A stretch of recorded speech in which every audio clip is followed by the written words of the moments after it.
మేలు మేలు మేలు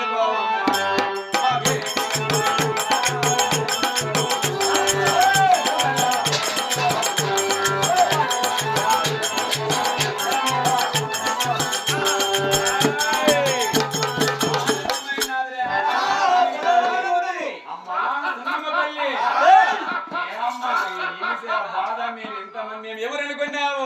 కదిరిదేవుని భక్తులము 7 మంది నీ అన్నగారు ఉండగా నీకేమమ్మా భయము? పెంచి పెదబాబులేదు దినబాబులే అందరికి చిన్నోడు వెంకటరమణ స్వామి ఇంత మంది ఉండగా నీకేమమ్మా భయము? నీకెందుకమ్మా భక్తి నువ్వు భయపడుతున్నావు? 7 గంటల బలమిస్తాం, గురమంతా పరిమిస్తాం, చిటికి నీళ్ళంతా బాణ చేతికిస్తాం, ఎత్తుకొని ఒక్క వాళ్ళ మగానేసి వాళ్ళ ముండం పంపించి రావమ్మా.